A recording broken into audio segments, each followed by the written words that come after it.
Good afternoon, everybody in India. Hello, in the Americans, good morning. Hopefully not good night yet in Australia. So welcome back to Tushita and to the program with Geshe Lhakdor. And we're so happy to see you because we are aware it's a Monday and that in some time zones that might be difficult because you're still at the office or somewhere working. So thank you so much for joining us. And if you have to miss any sessions, please remember there is a link for the recordings in your confirmation mail. Yeah, you can just look under the YouTube link because the session is live streamed at the same time. Yeah, thank you so much. And thank you so much, Geshe-la, for another amazing teaching, I'm sure. Thank you.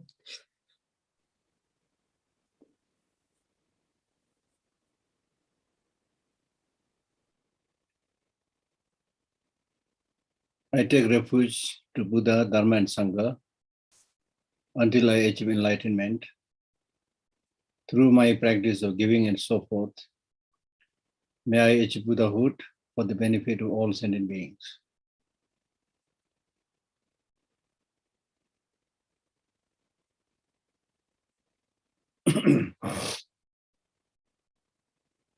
So as is cited in this verse, the purpose of human life is happiness. And there is no doubt about that. And especially if you are able to get more stable, reliable happiness.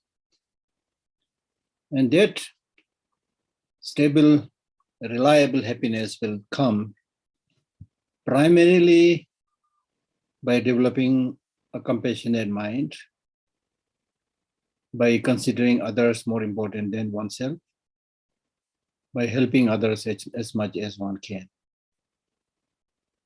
So helping others is not making a personal sacrifice. As I mentioned earlier, it's just like helping your friends and relatives. In Buddhism, we say all mother sentient beings. So sentient beings are not only friends, relatives, but they are the most important relative, which is our mother. Consider them as our mother. The reason is that you may or may not recognize them, but they have been acting as our mother, father, brother, sister, in many, many lives. Because of the reason that we are unable to recognize them does not mean that they are not related to us. Even in this life, there are cases of separation of family members and are not able to recognize each other. And then more importantly, on the practical side, whatever little things that we enjoy are directly or indirectly due to the kindness of other sentient beings, and especially as a human being, due to the kindness of other human beings. The breakfast that is available on your table every morning, the varieties of fruits, the varieties of bread, the jam and the marmalade and the butter, whatever you're using, they come from the hard work of farmers and some people, working in distant places. Now you might think that why should I be grateful because I paid money, they did not give me free. So the question is not so much about whether you have given money or not. The question is you got the benefit. There are cases when you have money also, things are not available, then you can't eat money, right? So therefore, whether you have paid or not paid, the fact is that you get the benefit. For example, we highly respect Dharma. Dharma has no motivation to help you. Dharma has no motivation to benefit you. Temple has no motivation to benefit you, help you. Even the money, dollars, they don't have the motivation to benefit you. But because you get benefit from them, therefore you highly cherish dollar.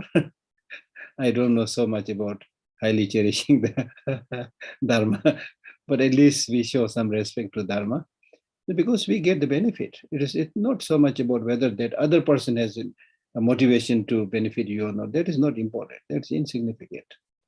That's why in Buddhism, not only our friends and helpers, but we should also be very kind, very grateful to the enemies because we get the benefit of developing patience.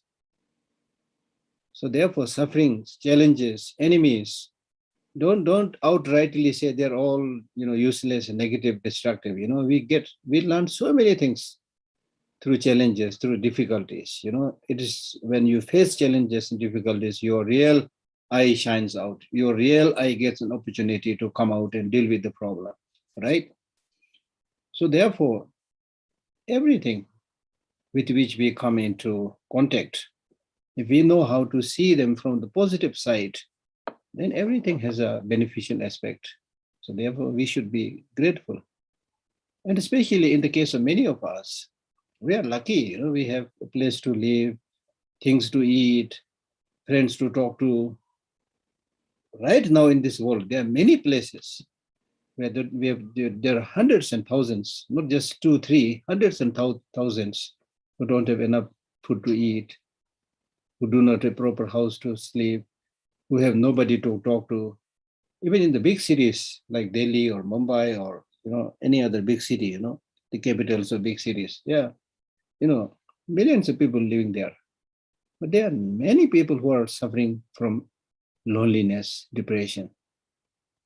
So loneliness, depression, these things come not because of not being surrounded by people, but you experience these negativities when you are surrounded by bad people, unhealthy environment.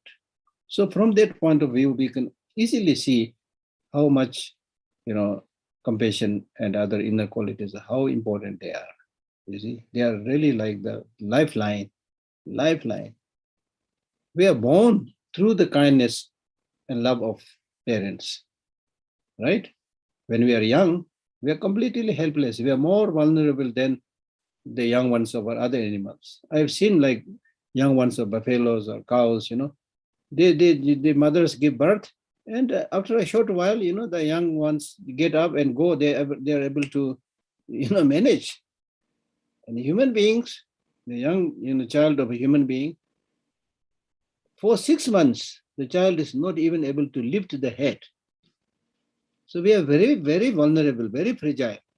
Then even after one is able to lift the head, and then another 2-3 years, you're completely dependent on the kindness of your mother. This is how we receive kindness of the mother and other people, and we survive at the most vulnerable time. So don't forget that. It may be your mother, it may be somebody who has taken care of you. Remember these people, right? And then finally, when we grow old, become infirm, or when we get sick, again, there's no other option but to depend on the kindness and help of other people, right? So the beginning part of your life and the last part of your life, you're heavily dependent on the kindness of other people when you are, in the most desperate situation. So how come we forget the kindness of other people in between? When you're able to do a little bit, when you're a little bit more agile and young and energetic, then you forget. This is unfortunate.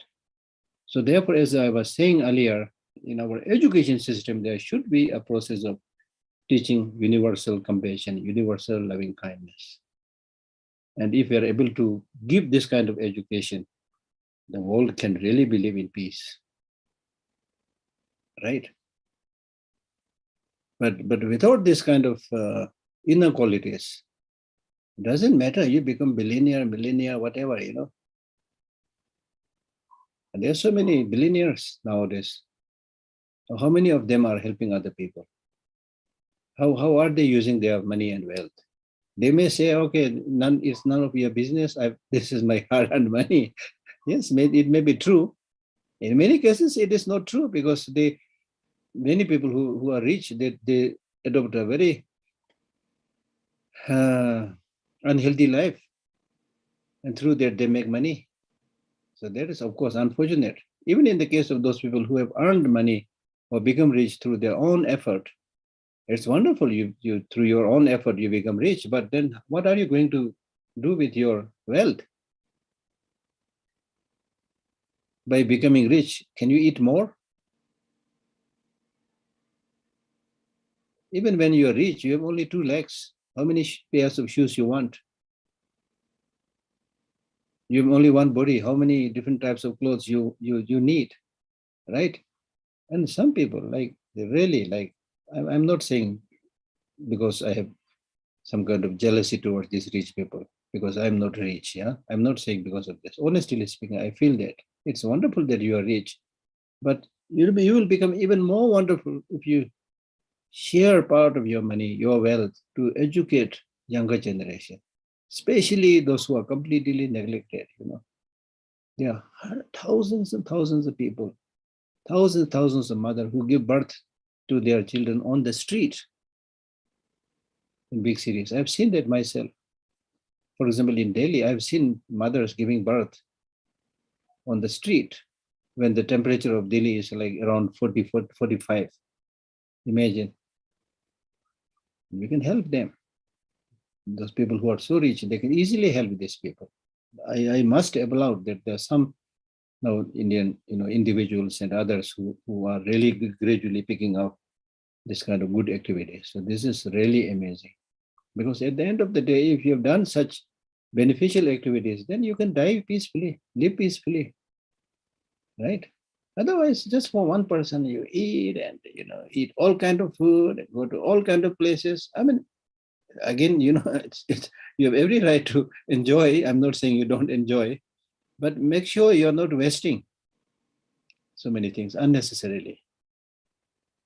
I heard stories about many rich people. Sometimes they say that they go to one party, eat something, then immediately followed by another party. They go there, eat something, immediately followed by another party. Now they have no place to eat, so they go to bathroom, vomit, and then try to eat. I heard such horrible stories. Really, it is true, because there is no limit to human madness. All the bad things we are doing, all the unhealthy things we are doing is basically out of madness, insanity, lack of contentment, lack of feeling for others, right? So there are many things we can, change and make this world as a whole much better place to live. Because if you're able to do that, even if you're not concerned about yourself, you should be concerned about the next generation. And what is it that you're leaving to the next generation? Just some concrete buildings? Or human beings with integrity, love, compassion? What is it they're going to leave? So the most important thing that we should leave for the coming generation is how to live harmoniously, how to live compassionately, how to respect others, especially how to love people who have nothing. I've seen many people, some of people, as I said, have nobody to talk to. If you just spend a few minutes talking to them, just giving 2-3 cups of tea, they feel it like, it really makes their day, right? Because they think, these people are on a high pedestal, almost in the celestial realm, unapproachable. And then suddenly somebody is approaching these poor people, they feel very happy, right? So there are many things we can start doing and help people, right? So therefore, I'm saying this because the recitation, the one verse recitation that we did right in the beginning, taking refuge to Buddha, Dharma, and Sangha and cultivating bodhicitta. The reason you take refuge to Buddha, Dharma, and Sangha is to imbibe their great qualities and share it to others, to alleviate the sufferings and problems of the people. And the best way of helping other people is developing bodhicitta, which is the best of all the minds. There are many good minds, but bodhicitta says, how nice if I'm able to become Buddha for the benefit of all sentient beings. It's not saying how nice if I become the king and look after all the Singaporeans or Indians. Even if you say that, they will say, oh, he's a great man, thinking for our country. Now here in this case, this bodhicitta is talking about helping not just human beings, helping all sentient beings. Helping how? Not just by giving temporary money and shelter and things like that, to become Buddha. Because when you really become enlightened and Buddha, the more you get enlightened, and finally when you get complete enlightenment, then you can read other people's mind. What was their past life? Where they are going to take birth? What kind of teaching is relevant to them? They know everything. So they can really help other people. Now, those of us who are not enlightened, we may have good motivation, but sometimes we may not be able to help other people, you see. Right? So therefore, it is really, really important to, as Shantideva says, when you churn milk, what you get by churning milk is butter. So similarly, if you churn the whole teaching of the Buddha, the one thing that you will get like butter is bodhicitta. I mean, amazing. And there is another line in Shantideva's Bodhisattva Way of Life where he says, this is very powerful, this line is very powerful, where he says, the Buddhas, I'm not talking about Buddha, I'm talking about Buddhas. Buddhas for countless eons thought about one quality that is beneficial. What is that one quality which is beneficial to everyone? The Buddhas thought for countless eons, asking, what is that quality which is beneficial to everybody? And then they said, bodhicitta. So we are fortunate, really, to be able to at least talk about it, at least appreciate it. It may take time to change our mind and cultivate it. There's no push button enlightenment, but we are fortunate. We are slowly moving towards it. So therefore, it is from this point of view that we should take care of oneself also, physical well-being, mental well-being, because you are a good person trying to develop all these wonderful qualities. So you are a special person in that sense, right? So therefore it becomes, because now when you talk about cultivating bodhicitta, helping other people, you are becoming a public person, important public figure. Whether you are voted by somebody or not, that's irrelevant here, right? But because of your determination, your conduct, you are becoming important for other people, not just for yourself. Therefore, you need to take care of yourself all the more. Why we are making long life prayers to His Holiness Dalai Lama repeatedly or other high lamas? Because they are important. Just one person can bring so much peace and happiness in the mind of so many people. So similarly, in our own case also, don't disregard yourself. Don't belittle yourself. Don't look down upon yourself. Number one, we all have the Buddha nature. And secondly, now in your case, you're aspiring to do good things, which is really amazing.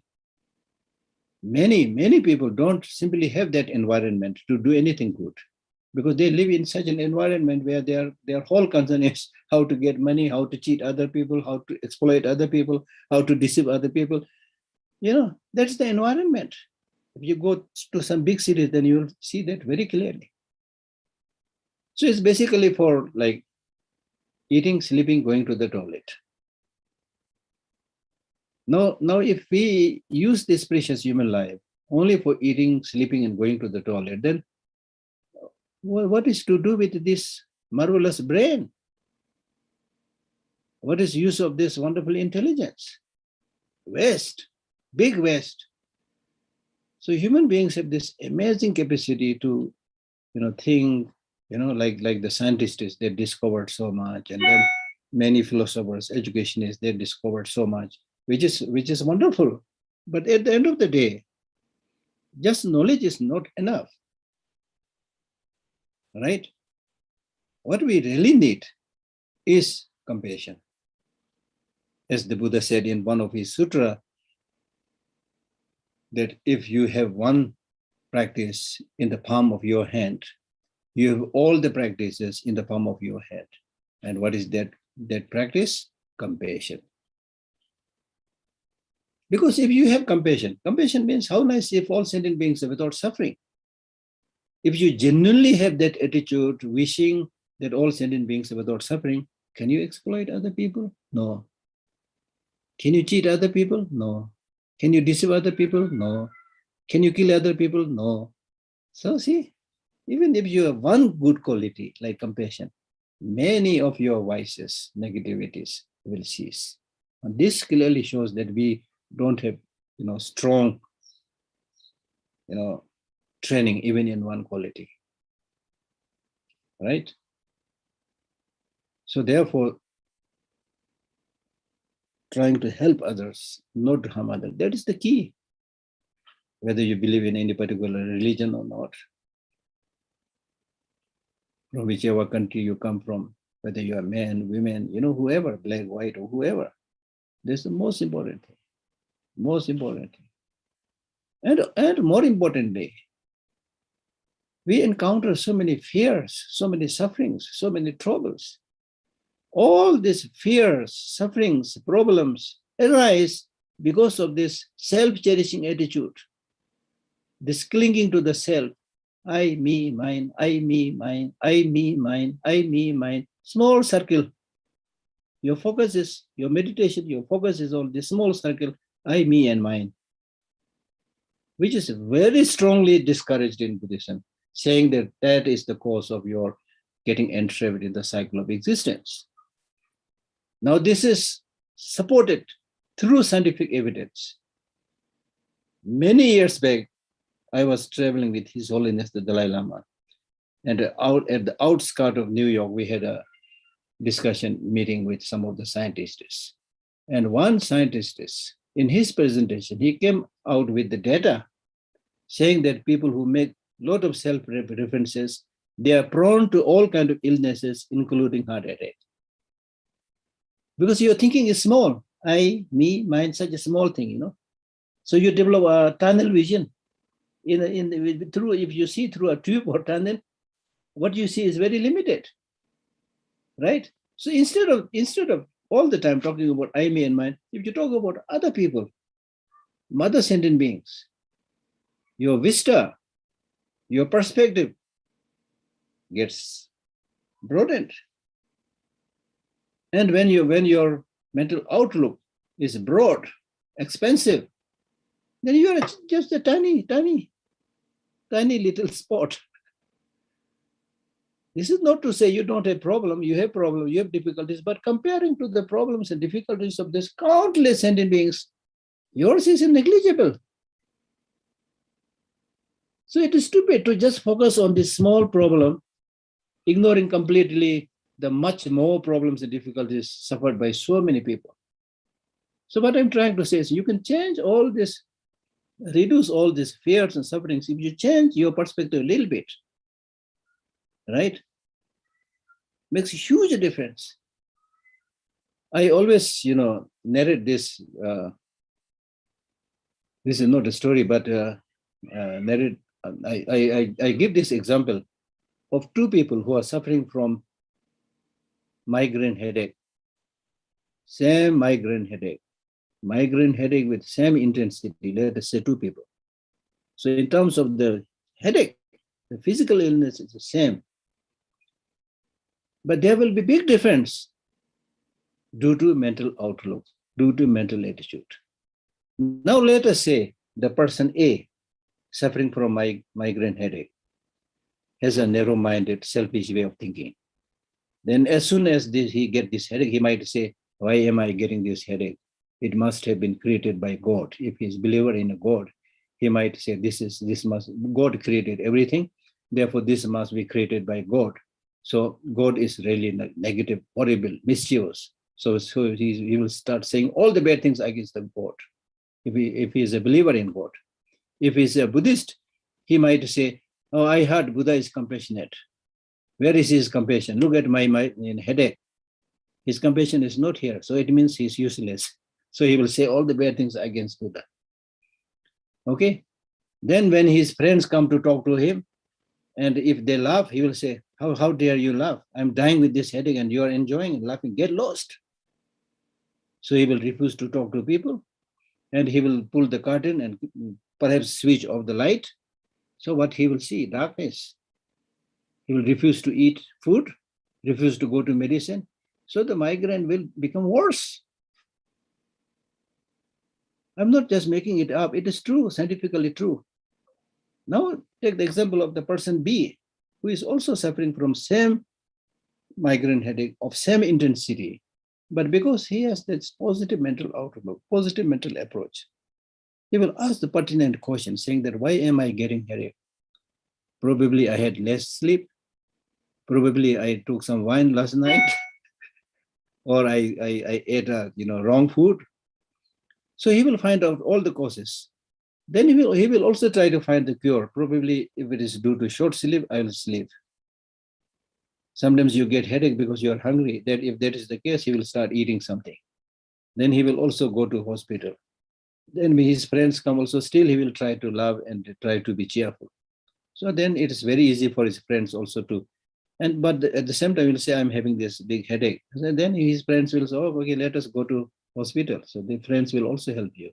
So you are recovered much quicker. Much quicker. So through this way, we should know this mental outlook is so important. Your attitude, your thinking is so important. This point must be clearly known, because otherwise people think, oh, what matters is money? What matters is wealth? Why this stupid Buddhists are talking about changing the mind, changing the mind will not give you food, things like that. People will start saying things like that, you see. So therefore we need to prove how your mental attitude improves your health, health and your well-being, and also your income. Because if you are a person with a discipline, good way of thinking, you will not waste your money. Now, in the case of many other people, we know that they work like a donkey. They have day shift, they have night shift, they work like a donkey. And then the little bit money they have got, they engage in gambling and drinking, right? And then mentally they become unhappy. Then these days in the West, psychotherapy is a booming business. Then they go to a psychotherapist, give all their money there. This is the way people live, unfortunately, because they don't know, right?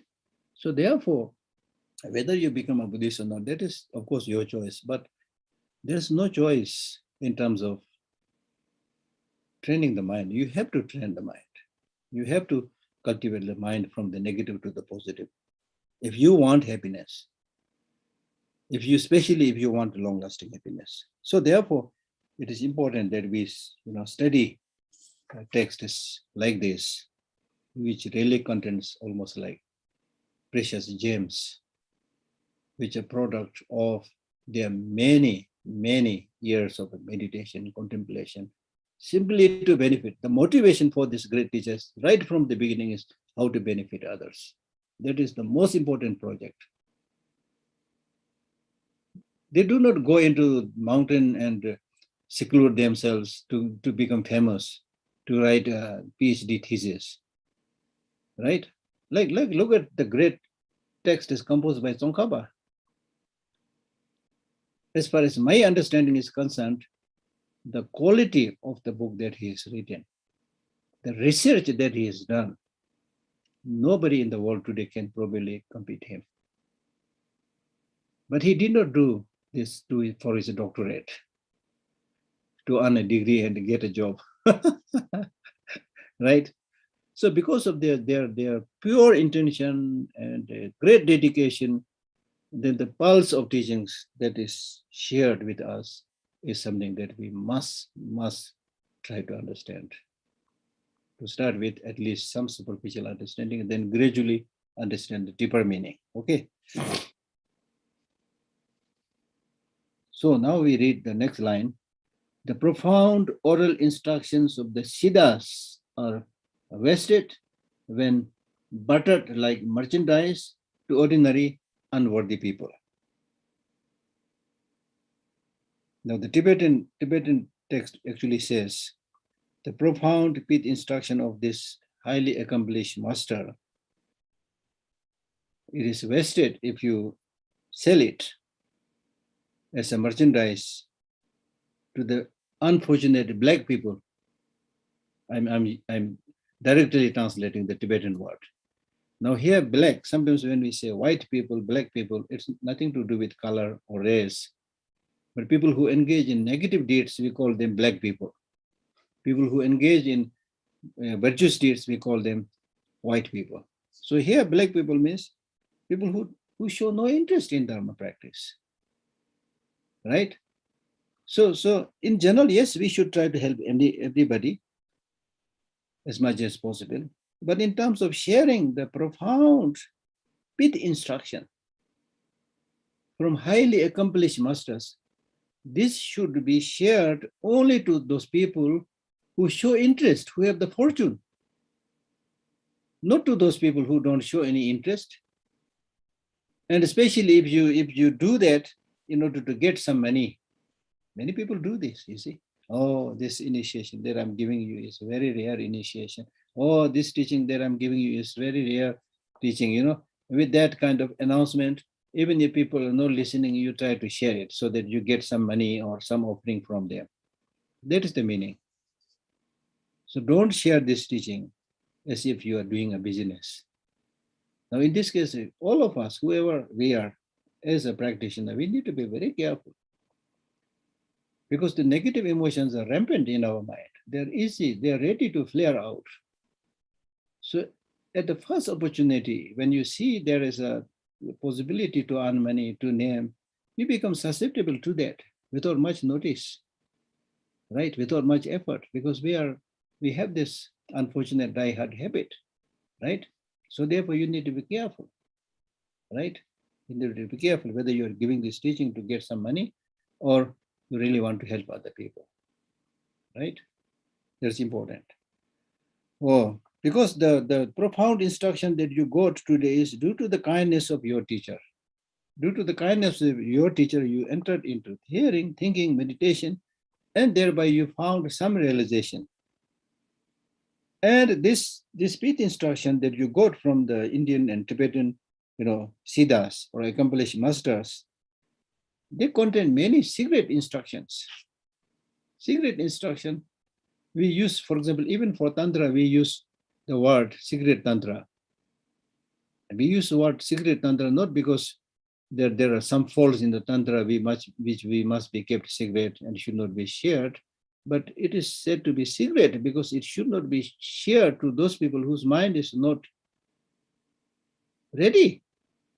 Especially in the Tantric practice, there are teachings of, certain using your channels and energy drops and things like that. So if this is not done properly, instead of helping them, it might harm them, right? So therefore, you should know who to share, who not to share. Therefore, even in ordinary sutric practice, it is said that when you are not requested to give a teaching, don't teach. You are not supposed to teach if you are not requested. Now these days, see how many people are doing self-advertisement. Some people even putting posters saying, oh, Buddhahood in 1 week. Buddhahood in 1 week. Bodhicitta in 2 days or whatever. I heard about this in many places, especially in the West, right? So people are advertising themselves. Whereas the Buddhist teaching says, unless you're requested, you're not supposed to give teaching. The only occasion you can give teaching, even if you're not requested, is when you know there are some people who are really, really dying to get Dharma teaching, but who don't have the courage and confidence to request. If you know that very clearly, then even if not requested, you can give the teaching. Otherwise, you're not supposed to give teaching.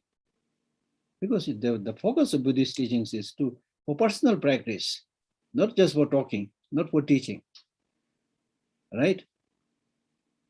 So I'm also like a little bit, I know I'm sharing because Tushita requested me. Okay, I did not say that Tushita, please give me an opportunity to teach. So I'm trying to follow a little bit that. Okay. I've given so many talks and teachings, but I don't remember many of these talks, teachings, which I voluntarily advertised and taught, because I don't dare to do that, you see. But when people request me, then, when people request me, why I do teach? When people request me to give a teaching, I accept that because it gives me a wonderful opportunity to study myself. Because I can't teach anything without reading, without contemplation, without thinking. So normally my mind may be distracted here and there, doing stupid things, But when I'm requested to give a talk, give a teaching, at least for 1 day or 2 days, or sometimes in a week, I need to read. I need to meditate a little bit, you see. So I personally, I'm a little bit selfish, see. So that way, and then the reason I teach is because many of you don't read Tibetan. All these great teachings are available easily in Tibetan. And I have very good access to many of these because by nature, I'm very fond of reading books. So I have access to many, and especially now I work, run after this institute library. So we have so many wonderful old books. So because of this facilities which I have, which many people don't have. And then also I speak this broken English, Many Tibetan teachers, they are unable to teach in English or other languages. So therefore, I think it's a good thing to use this opportunity. Okay, primarily to benefit myself and hopefully a little bit benefit to others. Okay, so therefore,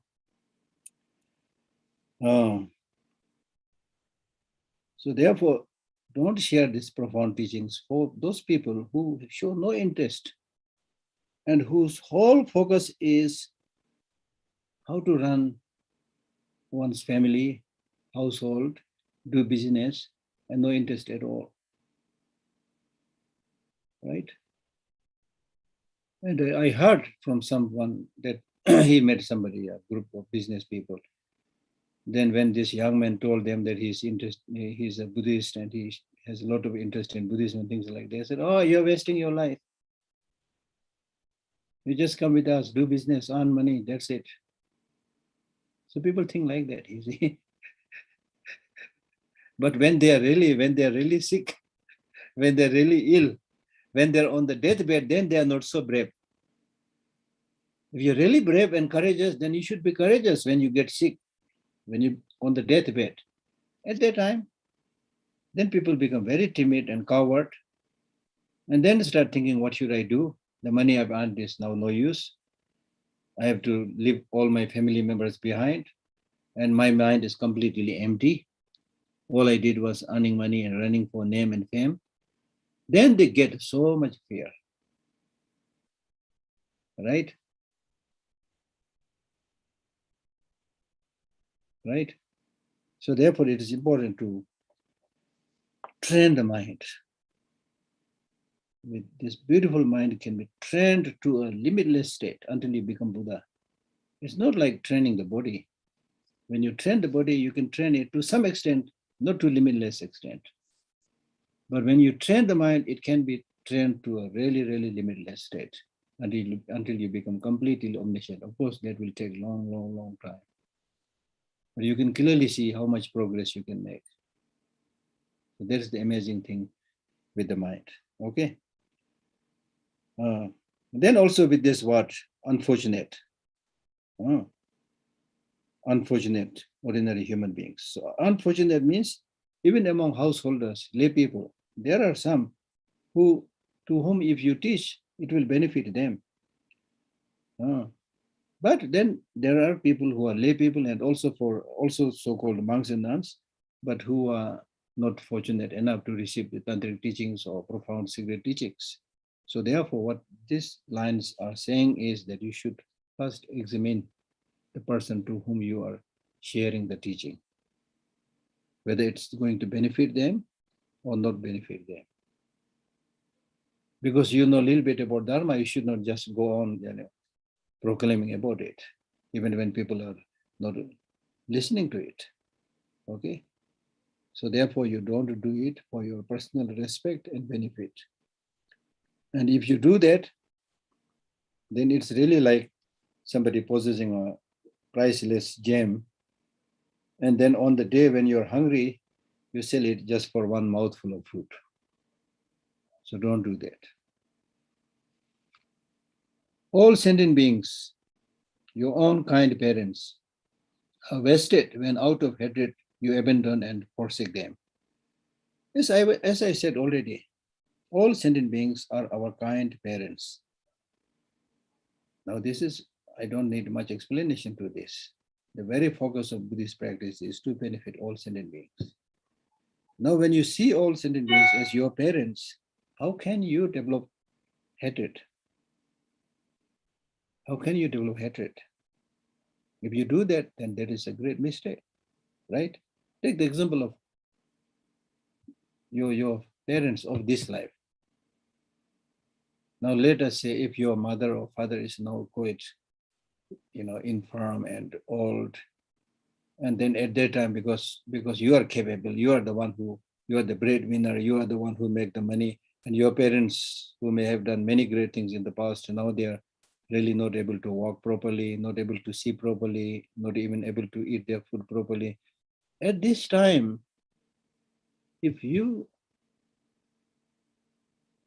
do not respect them, if you don't speak nicely to them, if you bully them, many people do that.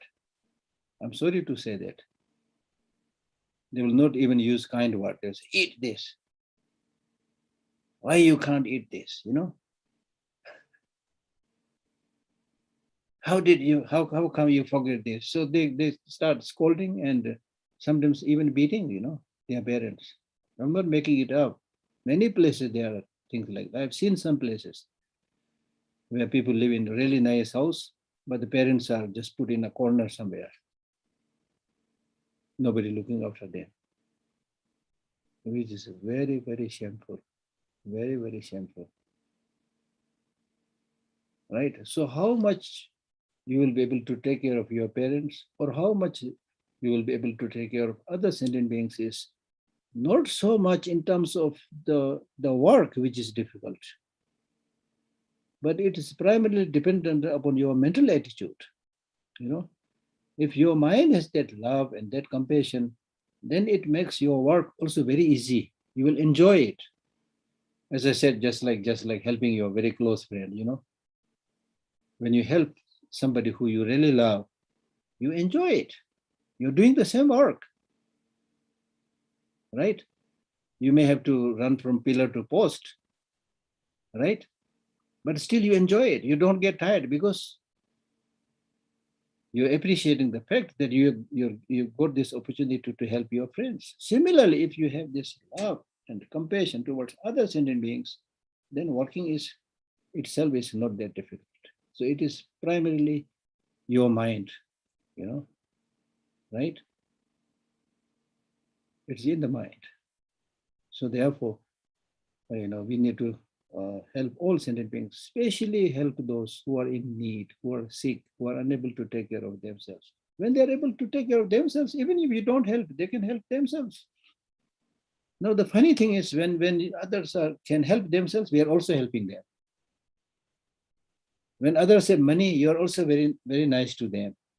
You always go with them for the restaurant, for picnic and things like that, And those poor people, parents, they are always kept in the room, nobody looking after them. So this is our human story, right? This is our human story, right? So it is really important to instill that love and compassion, because love, genuine love, is something. Love is something that the blind can see and the deaf can hear. Love is a language which everybody can get access to. And without that love, without that loving kindness, the very meaning of human existence is shattered. So it's like our lifeline. Loving kindness is our lifeline. Okay, so recall all these sentient beings as your kind parents. Okay? And naturally, you have to help them. Your youth, when your body, speech, and mind are fresh and vigorous, is wasted when spent in ordinary indifference. So that basically means this youthfulness that you have when you are young, when you are flourishing, when your body is flourishing, speech is flourishing, mind is flourishing. That is the time to focus and do good things, to do Dharma practice. So instead of that, if you live it in a neutral state, right? It says, when you spend in ordinary indifference means that when you don't show much appreciation of youthfulness, that the special capacity you have. So if you remain kind of neutral and ignore it and don't use it in the positive side, this is a great waste. As I said the other day also, in the case of those people who want to do Dharma practice, then when you are flourishing, when you are young, when you are energetic, when your eyesight is good, when your intelligence is good, that is the time to use your mental effort to do Dharma practice. But as I said earlier, I want to remind it again. Normally, unfortunately, we do it on the other way around. We think that when you are young, then this is the time to scale the mountain, to go as a tourist everywhere, non-stop, right? Go to all the places and spend a life of hustle and bustle, as we say. Then it's only when you become old, when you can't do any of these activities, mundane activities that you used to do when you were young, then you say, now I want to do Dharma practice. What else you are going to do? Dharma practice, of course, you can't do much now.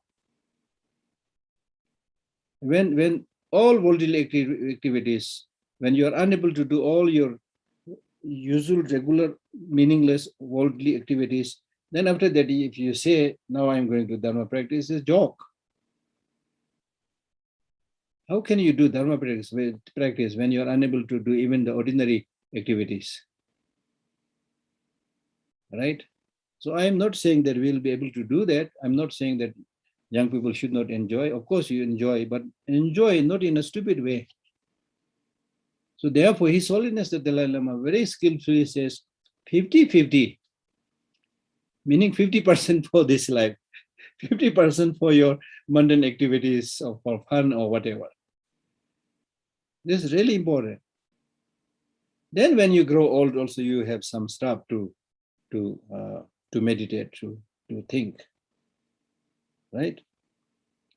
So when you're flourishing, at that time, whether you do Dharma activities or worldly activities, you will be able to achieve.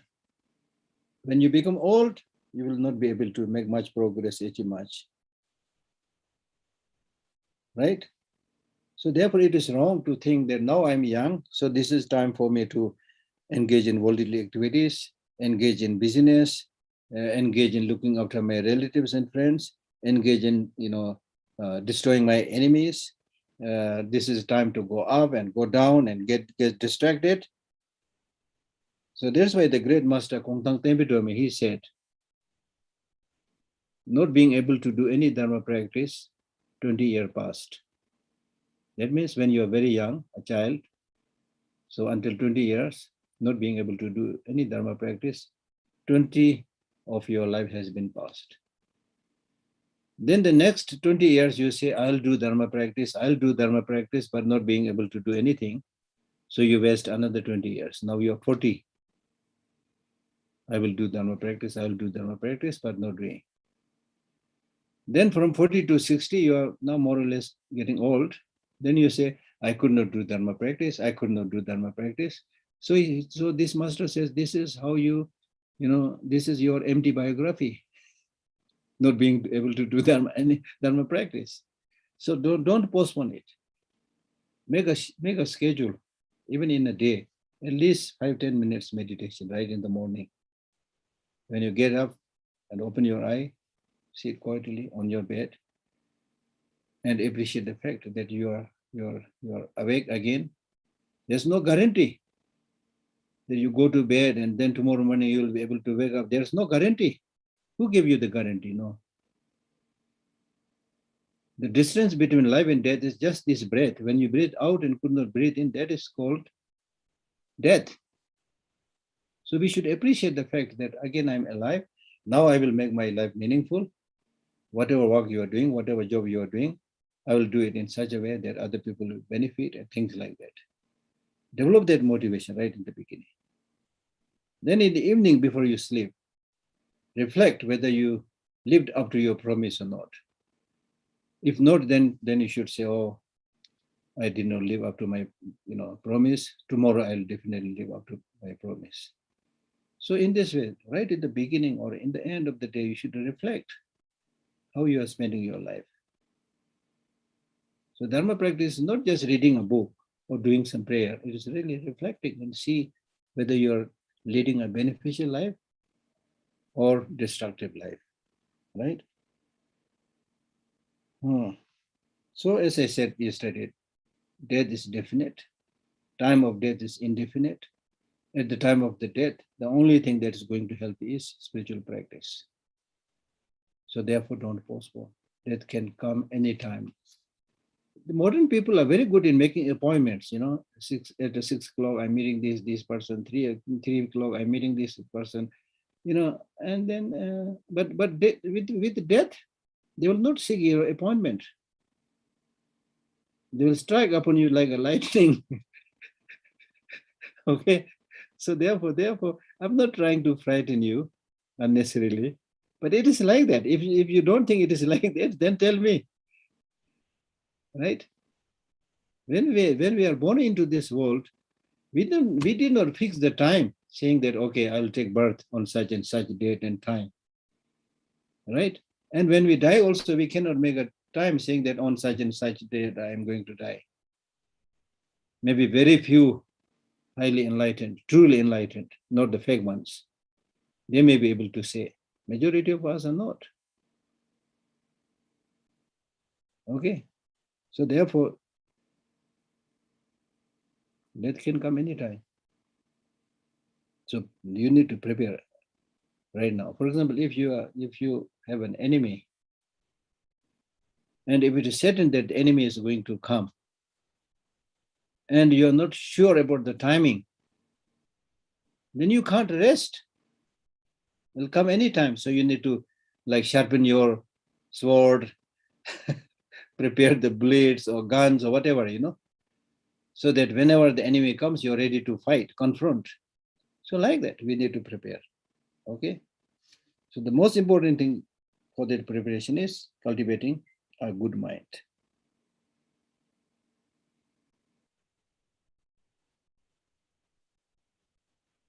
So these are the 10 kinds of waste if you don't do it properly. Now, the next is the 10 necessary things. 10 things you need. Meaning that having entered into the Dharma practice, you need to live your life in accordance with the Dharma teaching. So to do that, there are many things that are necessary. All this can be probably summarized into these 10 necessary things. The first thing that is necessary is you need to stay independent so as not to lose your true priorities. In other words, he's saying that you should have control over yourself and do not make a mistake of your fundamental planning in life.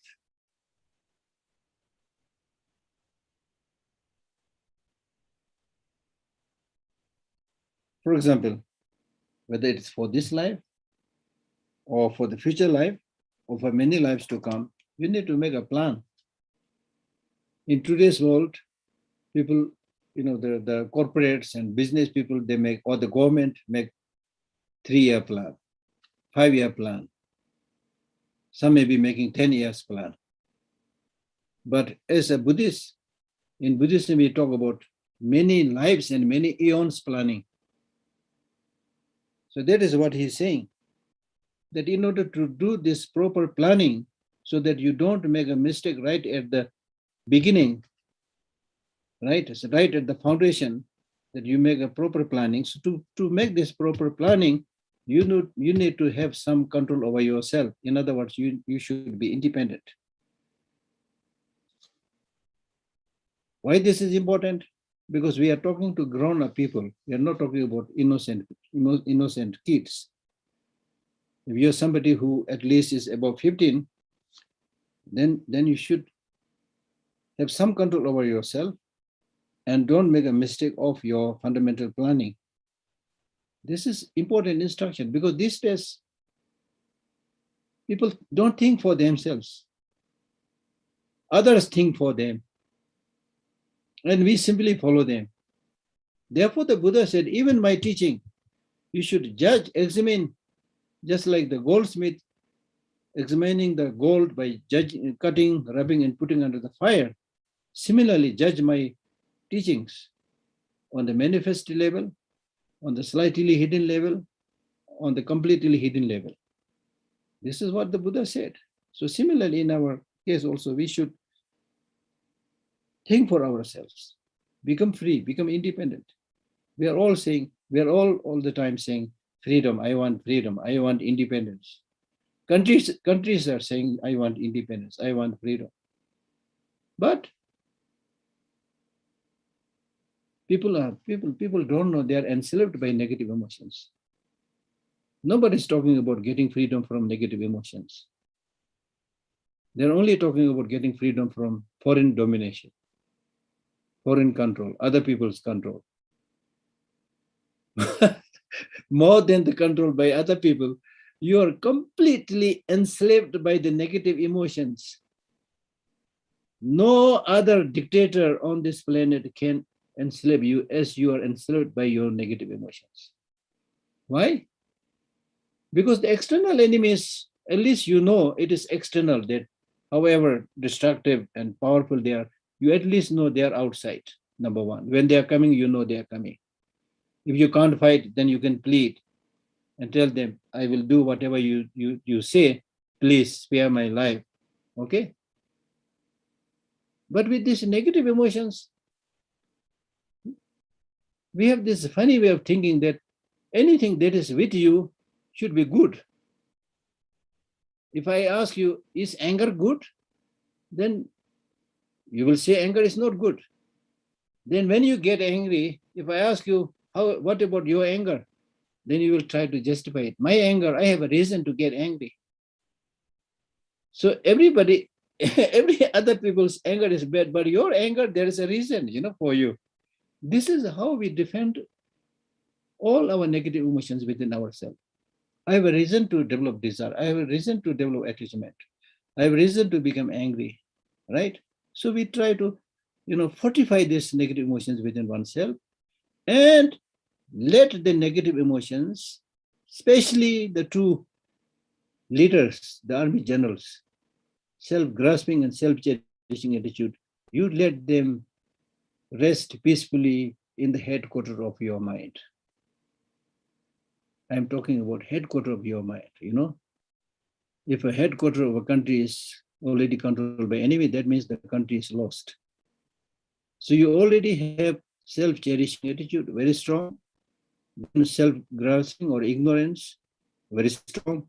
Both of these two generals are already there in the headquarters of your mind, and nobody is challenging them. So self-cherishing attitude and self-grasping are remaining peacefully in the headquarters of your mind, sipping coffee and tea, stretching their leg and having fine time. Nobody is challenging, because the whole world is saying, you should be selfish, you should be You should be ignorant, you should be confused, no problem, no problem. Run after money, kill people. So there is such an atmosphere. So nobody is challenging. Therefore, these negative emotions are flourishing. Therefore, the Buddhist teachings are saying, now is the time to recognize and identify these destructive negative emotions and boldly say, enough is enough. Gone are the days when you destroyed my life. Gone are the days when you destroyed my society, my country, and things like that. Now I know you anger. Now I know you attachment. So I have nothing to do with you now. So then you put your guard, escort, mindfulness, conscientiousness, and so forth. And you give strong instructions saying that don't let these people, the anger, jealousy, hatred come in the headquarters of mind. Right? So this is the way to personify these negative emotions and not to give any more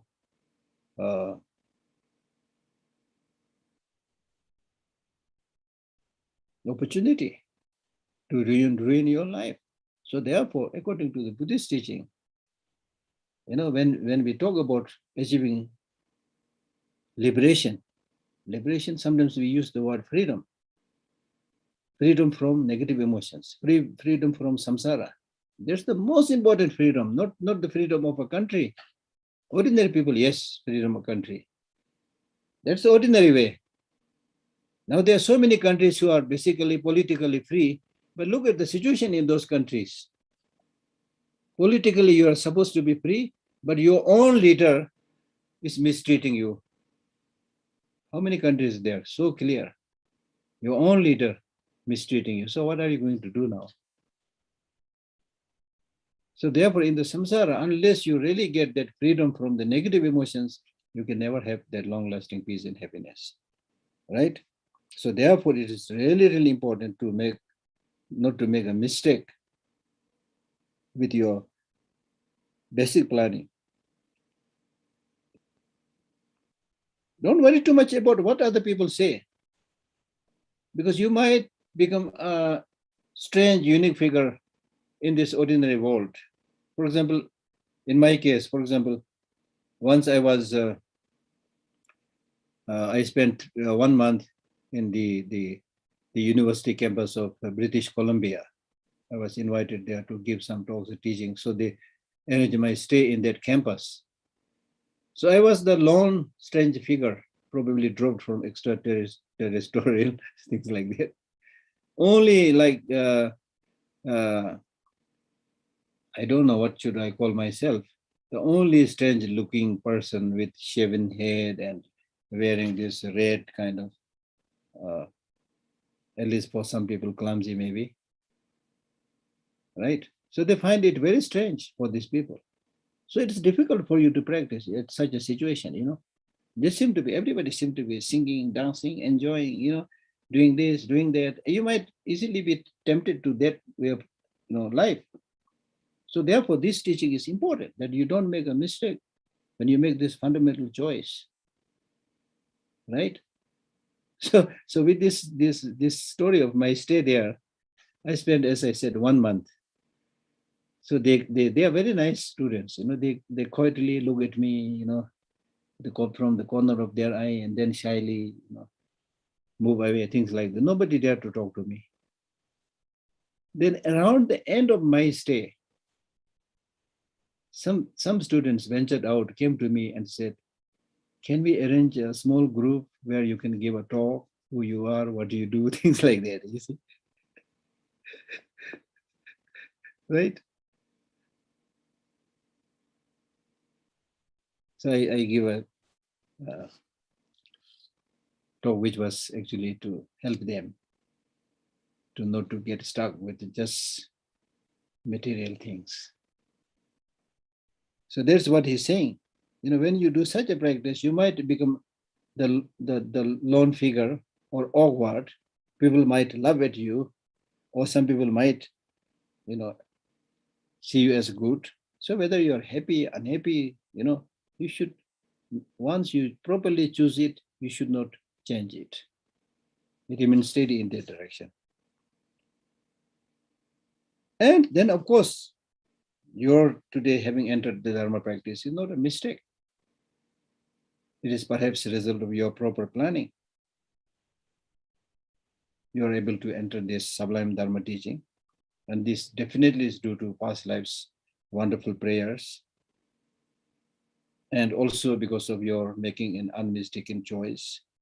So it is due to coming together of many causes, many auspicious causes and conditions that you got this opportunity. So therefore, now I will stick to this, whatever other people say, right?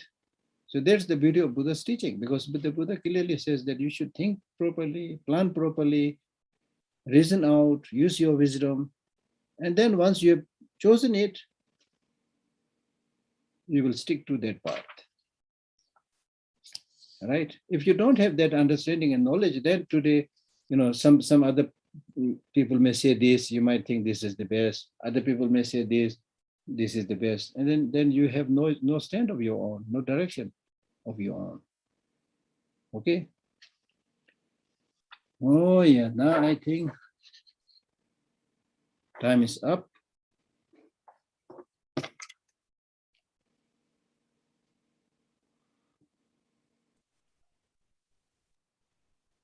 Okay. Any questions? Any yellow hand? Oh, Jackie is already there. Jackie, please unmute. Thank you for teaching. I was wondering, you've spoken a lot about the three poisons and how we live like we're walking on the edge of a cliff. Are they called poisons and we're living on a cliff because we could die any minute, and because we're obsessed with the three poisons that we would go to the lower realms? Or why are they called poisons, and why are we actually on a cliff about to fall? With ordinary poison, if you take ordinary poison, what happens? You die. Yeah. So similarly, with anger, with attachment, with ignorance, we are dying, we are killing ourselves. The pollution that we are having these days because of attachment, the conflicts, fights that we see around the world because of hatred. And these two primarily come from ignorance. So therefore, of course, therefore the great teacher, Shantideva, he says, you don't have to kill people, they will die. And we are so stupid that in order to kill other people, we need to make this awfully strong, destructive weapons to kill this very fragile, tiny human being, which is totally out of madness, insanity, right? So of course, as this master said, you don't have to kill, they will die. Okay, but if they die, that death itself is nothing, to be feared. Even the great practitioners, even Buddha passed away. But when they pass away, it's really like returning to their home, because they carry with them all these positive accumulations. Now, if you die with anger, attachment, ignorance, and so forth, it's not only in this life, but in the future lives also, you will have a lot of problems, a lot of difficulty, right? For example, if you develop, to give me a more concrete example, for example, if you become very angry and develop a lot of hatred in the day and fight with somebody violently, it is very likely that that very night you will not be able to sleep peacefully. You will fight again in the dream with that person. So similar thing happens, what we do in this life, the result will be similar like what you experience in the night. Okay, so they are poison. Poison means something that will destroy you. Some poisons will kill you immediately. Some poisons will It will remain in your blood, take a long time, and slow and sure death. That is in some case even more horrible, right?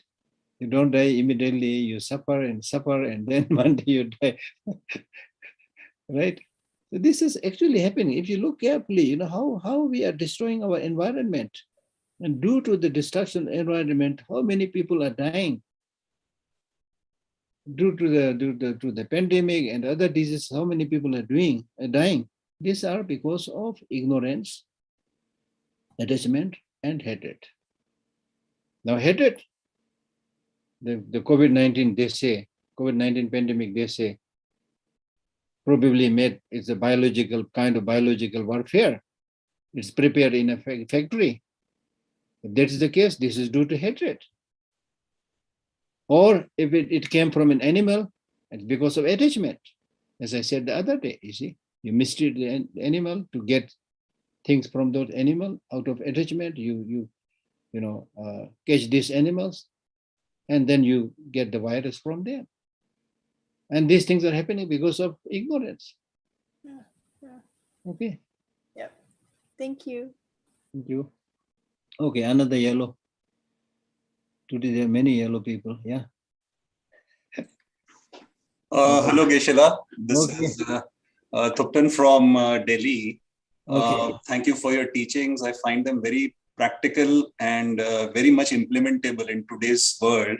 Thank you. My question to you is regarding some teachings that you've given today, particularly with respect to when we deal with other people in our lives who are not interested in dharma, who are not really valuing what we are trying to do when we are trying to follow dharma practice. And like you gave the example of the group that you went to, and of course they chose not to interact with you till a long time.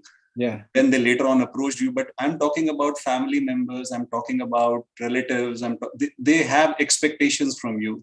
Yes. And I'm talking especially in the context that we are not from a Buddhist family background. Many people come from other religions. They have their own practices. They have their own priorities. So family members essentially then try to grab you back from dharma. They try to take you away from dharma, and they want the same person back in their lives. Now, of course, this is a conflict which is very difficult to address because you value dharma and you value them also. My question to you is, how do you tackle this difficult, delicate situation? This difficult and delicate situation you should handle carefully and skillfully. Handle carefully and skillfully means because you have seen the benefits in the Buddhist teaching, you are excited about that. That doesn't mean that your family members are also excited, okay? That you already more or less said. Yes. Understanding that fact, you should not jump to the conclusion that what you are doing is the best thing and the others should also follow it. Not like that, okay? The best way of influencing them is that you should yourself be a good practitioner, not just a talker.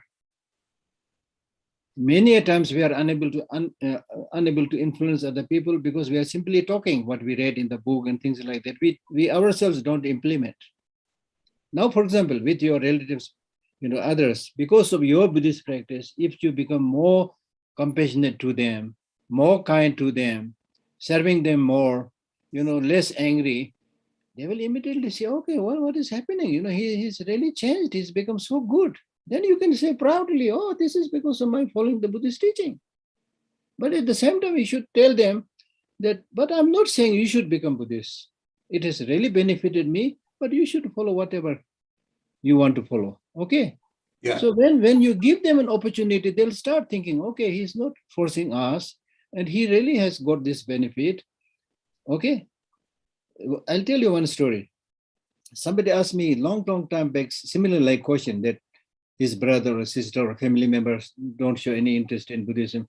What should I do? Then I said, okay, if you are interested in Buddhism, then you at least you read your book and smile and laugh, turn the pages, and you should show yourself that you are very happy with this teaching, and don't tell them anything. And then you leave the book on your table, on your chair, and go away wherever you are going. And when you are gone, the monkeys will come and pick up the book and read it. Okay, human beings are like monkeys, right? So therefore, human beings have a mind which not easily accept other people's stand if you force them. And that's also not good. If they're benefiting from a particular religion, who are we to tell them to just follow Buddhism, you know?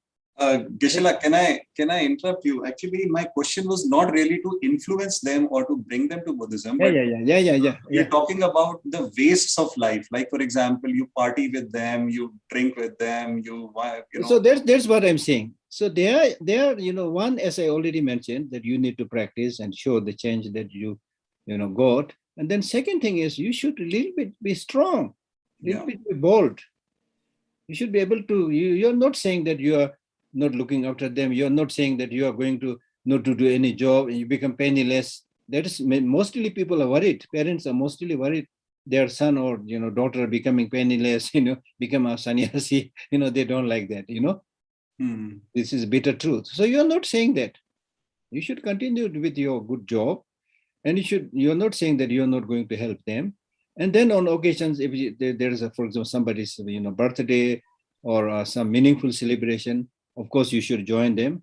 But you should not be stupid enough to join every party, every socializing, you know. So there should be a limit, you know, when to say no. You should know when to say no and when to say yes.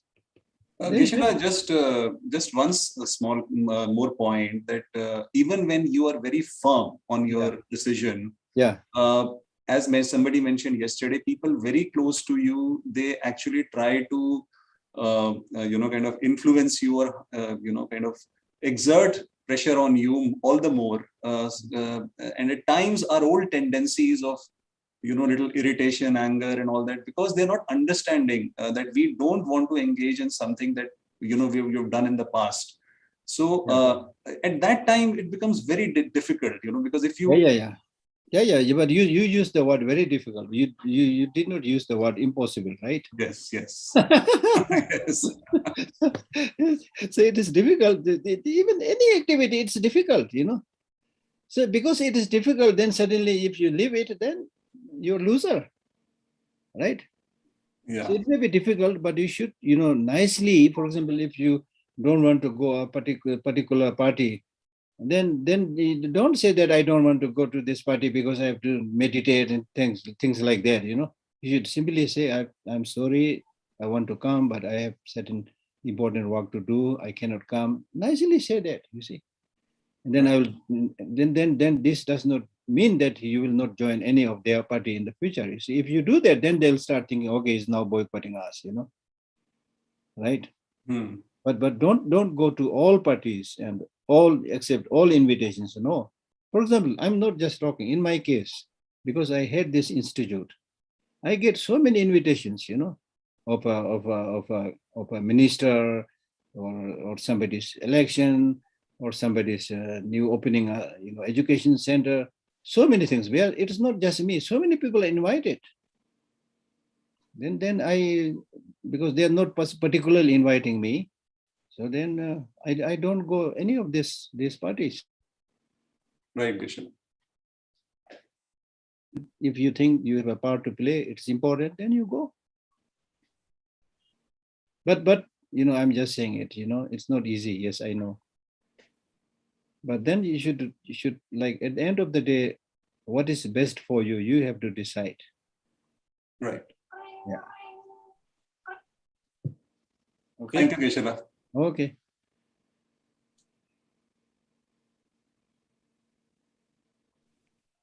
Sahili, could you please unmute? Pranam Geshe. Okay. So, in terms of observing one's own mind, I have observed that whenever I have seen that someone who has some kind like politician or someone big shot, someone who had done not good things to the common people. Okay, they had in fact they had did some crimes like killing people or something like that. And after a few years, I got some news that they are suffering or getting arrested or something like that, or they are in trouble. In Yeah. short, I feel some kind of how could I just describe these feelings? It's not happiness. It's not that I'm rejoiced the thing, but something good I feel inside when I see that someone who had done lot of bad thing to others and now they are somehow punished, or uh, something, now they are like having something back in their life. This is, And yeah. in terms of like when I have seen those who treated their parents very badly as a child, I have seen some people, those who treated their parents very badly, poorly, and now their children are treating them badly. I really don't feel any kind of compassion for them. I have Yeah. tried, and Yeah. I have observed that thing in my mind. I some kind of feel uh, it's a kind of sense of justice. I feel that okay, you had done that thing before, now you're getting back. So it's not a particular hatred towards them. It's not jealousy or envy or anger also. So how can I just use a term of these feelings, and how can No, that if you don't develop compassion, then you are, forgetting the basic teaching of Buddhism. Because the yeah basic teaching of Buddhism says we should show compassion to everybody. yeah but I've Okay. tried. The reason is, for example, if you show compassion to somebody who's doing very good dharma practice, very kind person, if you show compassion, that is actually misplaced compassion. You don't need compassion for that person because he's doing all the good things. You need to show compassion to those people who, because of ignorance, engage in so many wrong activities. Because of that, they are going to suffer, or they are, as you mentioned, already suffering. So therefore, you should feel sorry and feel compassionate. But that doesn't mean that what they did is good, right? So therefore, in the Buddhist teaching, we say, hate the sin, not the sinner. Okay, make a distinction between the wrongdoer and the wrongdoing. And the wrongdoing should always be criticized. Okay, at the same time, you should always give opportunity for that person to become better. Again, a good member of the society. Sometimes the problem with us is that when somebody does something wrong, then we just outrightly say this person is horrible, she is horrible, he is horrible, he did this, she did this. Tell me, who is there who has not done anything wrong? The differences may be only in terms of degree. I do mistakes, she commit mistakes, he commit mistakes, but we should gently and nicely accept or tell people that yes, you made this mistake, everybody makes mistake, but I know you're a good person. So in the future, don't do that wrong thing. So the point is that you should give opportunity to become change, to help that person change and become a good member of the society. Again, don't ostracize them, right? Okay, so mentally, but that is not saying that, oh, I'm sorry that you did wrong, now you're in the prison, you don't deserve this prison. we are not saying that. We are not saying that. Okay. Okay, but my question is, Keshila, when I'm observing this kind of feelings I'm having or thoughts I am having when I'm listening, like I'm not in a talking terms of all these people, and Yeah. then how can I check that, like the moment I am feeling or having this kind of like, okay, good things happen to you, you are now like suffering or something like that. I feel bad. After that, I feel bad whenever I feel like this. So how can I just control? Like every time I check my mind and just I don't know. It's not your duty to judge other people. Yeah, I'm judging. Somehow I feel Yeah, that. don't judge people, but of course there's no way you don't know these things. You might see it in the news and things like that. Uh-huh. And you should develop more faith in the law of causality. Yeah, I feel like that. Yes, Now. exactly. There's a good example. So at least you should rejoice, not because that person is suffering, but rejoice on the fact that if you do something wrong, the result will be the negative. So still the law of causality is functioning. I feel the way, the question is when I feel that way, that law of causality now is working, the universe is getting it back. Yeah. So there is no, I felt that I'm lacking compassion in that way. And Yeah. I really can't force myself to have compassion on that person on that particular moment. Yeah. So question is that how to remove that, and I feel it's a kind of negative emotions I am having. I am No, as I said, not only this person, this politician who landed in a prison, but all of us are suffering because of wrongdoing, because of one or the other kinds of wrongdoing that we commit, because of one or the other negative emotions that we cultivate. Therefore, we are all suffering, right? So what will you think about that? The only thing that you will think about is, yes, it's unfortunate, but that will be the result of what you do.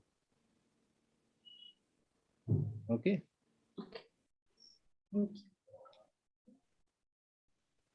Okay. Next. Pratima, Thank you, could please- Geshe, for all your wonderful teachings. Mm-hmm. I have a technical sort of question for you. Okay. I have always helped people by letting them talk to me and, unburden onto me. Mm. I try to practice compassion and loving care. Mm. But I have been approached by a person Mm. who had gone to a rehab facility for alcohol addiction, rejected it, came out saying that nobody cares for me, even these clinicians don't care for me. You're the only person that I trust, and I want you to help me come through this. Now, this is a very, very big responsibility. I have not said yes or no. Of course, I have talked them through what the processes they've been. This has just hit me today. What would your advice be to me? Should I just depend on my compassion and loving care and talk this person through it? Or should I guide them back towards a medical facility for rehab? So in Buddhism, we talk about the need to have not only compassion, but also wisdom, which means you should thoroughly judge the situation of that person and not just, trust what that person is saying. Unfortunately, there are people who will see the soft corner of your mind or heart, and then try to take advantage of you. They become dependent, and they become so dependent that you will also be dragged into that quagmire. It is very possible.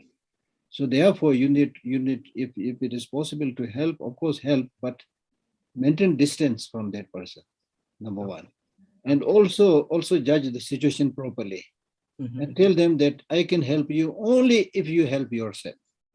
Right. It's the most critical thing. Give a condition. Normally in Buddhism, of course, we talk about unconditional compassion, but that unconditional compassion is of different meaning.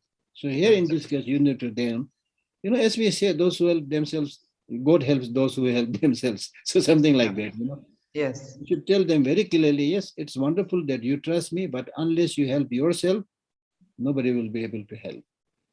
Understood. So, and then in the given situation, with your background and expertise and wish to help, study the situation, and then because that person hopefully trusts you really, then in that case, give them the right guidance. Thank you. Whatever is appropriate. Yeah. Thank you, Geshe. Yeah. Okay. Next. Neely, could you please unmute? Hi, how are you? Well, I'm very interested to know how you relate to the issue of copyrights. Because you see, copyrights, you can say, copyrights officially is protecting, the piece of music or book or anything, any art of creation. And it's basically protecting, I would say, the creator. Now, if we call about I, me, and all of these things that you spoke about, you can say, well, it really comes, it's like egomaniac, I mean, what's the issue? But then there was a very interesting court case which happened with a musician who, somebody, his producer, changed his piece of music, whatever, and the judge said, and he won the composer, because the judge said that protecting an art piece or a building or whatever, or a book, is for the benefit of the public, because he has created a cultural, a piece or whatever, and the public deserves to get this piece as it is, and not for the producer or the publisher or anybody to change it. I'm very interested to hear, say you write a book, would you, your publisher says, well, I want to cut few chapters, I want to change here, this and that. How would you relate to this personally? Because, Here are two things, few things. One, I'm an architect, and, there are buildings and stuff like that, but really, it's a debate, because I think that the court case was really right. It's for the benefit of the public also when you create something which is a whole, and but what would you say? so one thing that I would like to say is, of course, I'm nobody, to answer every question, but your question is still relevant to me because I worked quite a long time dealing with the, copyright and publication rights and things like that. So therefore, with all these issues, first you need to clearly know that still you are not Buddha. You're an ordinary person. You're an ordinary person trying to follow the path of the Buddha. You may not be able to follow everything. It is a slow progress. So there's no need for you to immediately say, oh, I don't want copyright, oh, I don't want money. You can't do all these things. You need money and you need to preserve certain things. So therefore, the most important thing is right in the beginning, when it is a book, right in the beginning, when the book is being formulated, you need to make it clear, especially when you sign the contract and the agreement, you need to spell out everything clearly. Don't leave anything back. If there's any, paragraph or line not clear, discuss with the publisher, whoever, make it very clear. It's only after when everything is to your desire and everything is agreeable to you and the other party, then you should sign it. So therefore, it must be in black and white. Okay, so that will be the basis of your maintaining the copyright. And what happens if he changes it? I'm not talking about legally going to court. I mean now in, No. So therefore, that's what I'm saying. Therefore what I'm saying. For example, if you're a writer of the book, if you're the author, then you need to sign the contract, which means that contract is signed on the final version of the book. Okay, once that final version is being made, nobody can change it without consulting each other. If you do that, then it's violating the copyright. So that should be clearly written in the contract. Okay. And then through your agreement, of course, you can change things, but it should be discussed. Okay. So that's very important. That's one way. The another way is if you really more altruistic, you are not so concerned about the money that's coming, the royalty or all those things that is coming through the book. If you're not concerned, if you simply want to make it widely, applicable, then of course, right in the beginning, you can say, okay, in this language, I have the copyright. In other language, I have no problem, things like that. I do this here in the library. For example, in certain countries or certain Dharma centers, they don't have money. You see, they really want to make this book available. So in which case I sign a different agreement with them saying that, okay, you can publish 200 books, 500 books, with a minimum of amount or no amount at all, whatever, depend on the situation. So when you sign that contract, you need to be very careful. No, but I don't mean at all in the financial fees. I'm not talking about that at all. But I'm talking about the fact that if now, after you signed or not signed, I'm not talking about the legal issue. I'm talking about the other thing that you're talking about. If someone would, regardless what's written, did change the piece of music.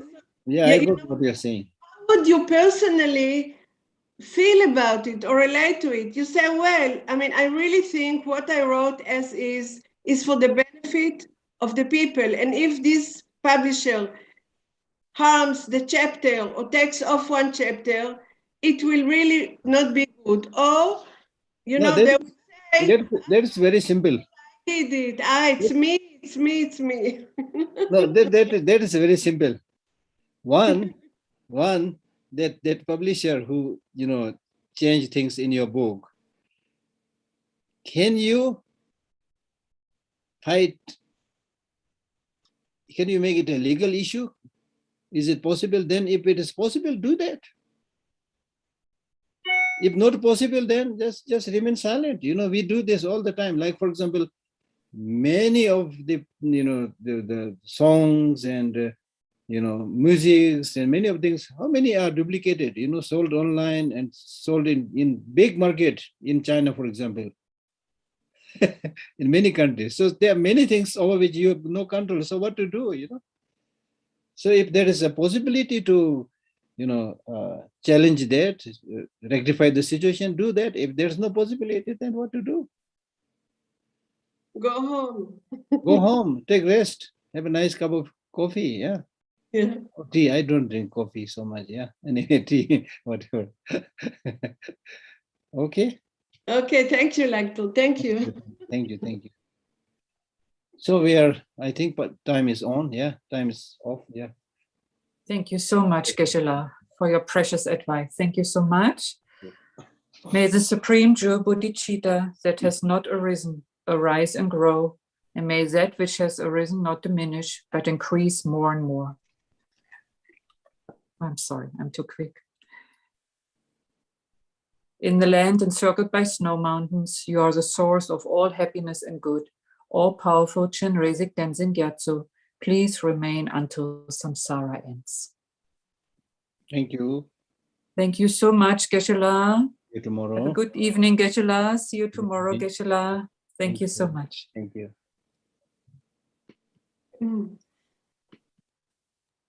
Thank you so much, everybody, for joining, and see you tomorrow again, 5:30 Indian time, and whatever time that is in your country. Have a good evening, afternoon, morning. Thank you so much. Bye-bye.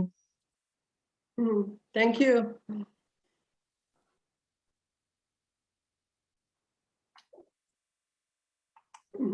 You're in Germany or in India now? I'm in Germany still, yes. Really? I'm going to publish a book now in Germany. I'm joking. But anyway, but last time I was attending, I'm very good close friend of Lhakdor for 15 years. And the last teachings I had was in Tushita in 2019, when he gave like 5 days teachings there. And I came there for many reasons. And so I'm very happy that we do now reunion in Tushita. Yes, it's great. Thanks to Zoom. Yeah. Yeah, it was, well, I've been a few times in Tushita, but the last one I was actually in India because after it was the pandemic. So it was very nice. And yeah, and luckily, you know, we just had for 1 year teaching with Lhakdor through the foundation, you know, in Delhi. Mm-hmm. Universal responsibility, yeah. Yeah. And it was amazing. And but I didn't actually, but just by coincidence, Jackie told me about this week teaching, how you know, you actually promote it in some way. I didn't know about it, the Tushita one. Oh, I'm so sorry. Yes, we promote it on our website, social media, newsletters. Yeah.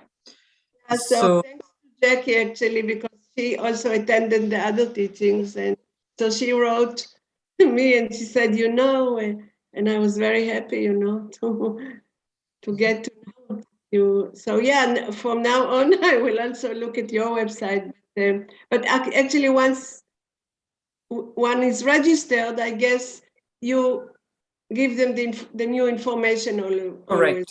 Correct. Yeah.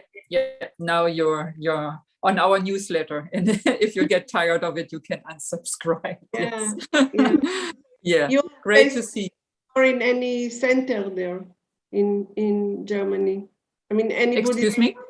You are in a Buddhist center there or in Germany? Oh, right now I'm at home. Yeah, I'm taking care of my dad. Yeah, because Tushita is still closed residentially, so I can work online. Yeah. Very nice. Okay, so thank you a lot. Thank you.